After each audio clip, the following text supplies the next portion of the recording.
All right, everyone. So one NFL MVP voter revealed that he voted for Justin Herbert. Here is his argument, and then we're going to react. I was the Justin Herbert vote. The guy had the worst offensive line in the NFL all season, and despite that, he was working miracles in almost every single game. Stafford's O line became 2/5 as bad as Herbert's for 5 minutes, and he became a turnover howitzer. He embodied value. MVP is the single hardest award to correctly determine because the focus is on value, which is basically impossible to objectively evaluate with so many dependencies. But the idea that one vote altered a guy's legacy is stupid. More people than not thought each candidate did not deserve to win MVP this year, according to the votes. There was not one clear MVP who was robbed of the award. Most people were torn between two deserving candidates. I thought a third deserved it as well because the value he brought to his situation was immense. Yeah, it's not actively not just the best player, though, and that's the issue.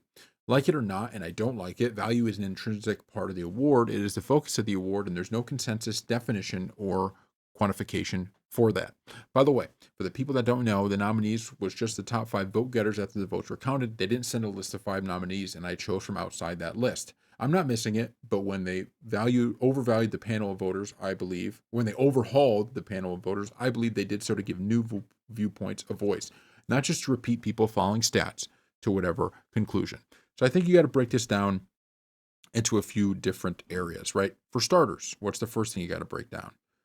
Is he right in terms of the MVP award? And I think it's one of those things where on paper he's right in terms of the MVP award is the most valuable player, and that is kind of the point of it. In reality, though, it's a mix, right? And what I mean by that is, yes, we're looking at value, but it's also usually the player that just had the best year that season, right? So it's kind of like more of a complex equation.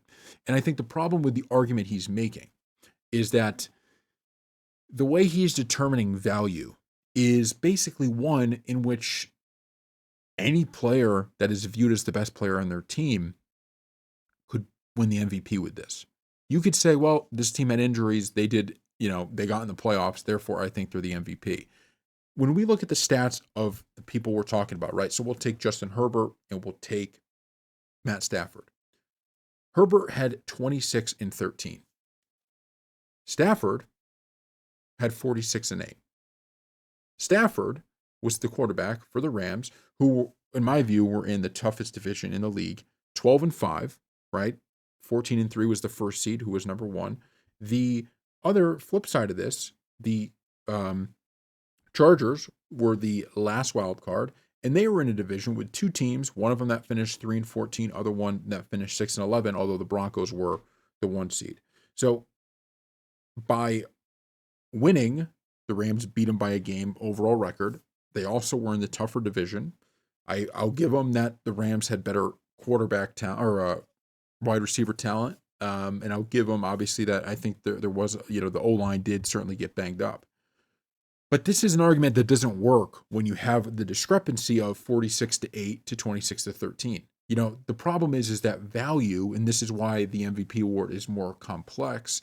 Value can't just be, well, I think he did good with what he had. It's like if you invested in a stock and you said, well, look, my stock, I bought it cheap. Look what it's at now. It's like, yeah, but you may have had good value with what you bought, but the rate of return is not what I got with my guy. So yes, there might be something of like, okay, we look at the job he did, but you have to at the end of the day be equalizing it out, right? You have to give me at least equal value to what somebody else gave for me to view you as that valuable. Now you can also look on the reverse of that and say, okay, well, what would those teams be without each player in there? And when I look at, if we go look at, we'll look up NFL 2026 offense stats, right? When we look at that, stats by team for 2026, acknowledge tracking. Oh, wait, do we have to hit 2025? Oh, we must have to hit 2025.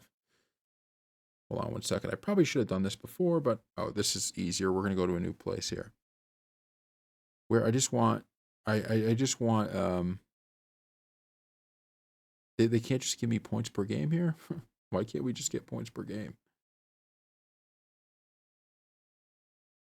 Let me just get points per game. Is this right in covers.com? QBR, no. Oh, yeah, here it is. Regular season points per game.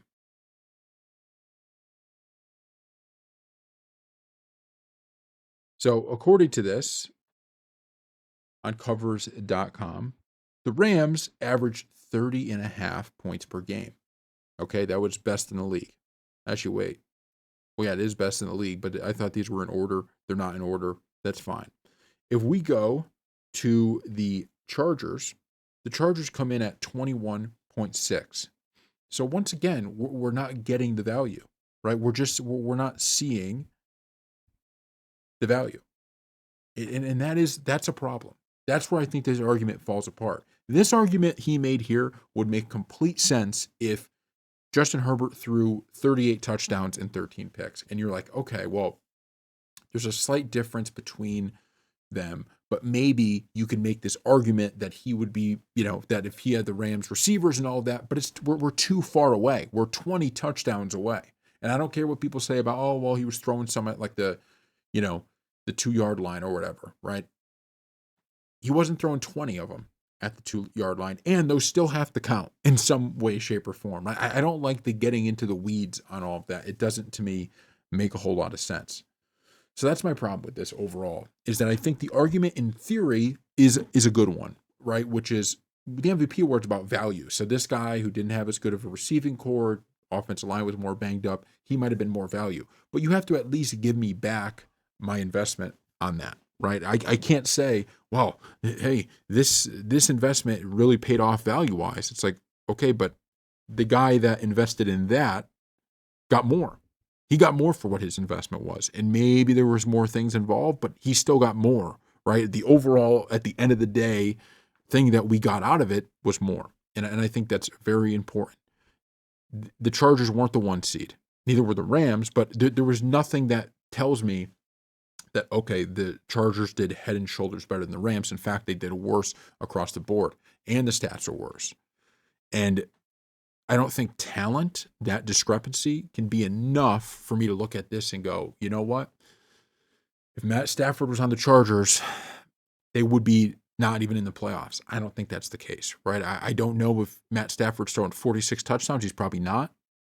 But I also don't know if Herbert was throwing 46 with this offense. So, thank you all for watching, and we'll see you next time.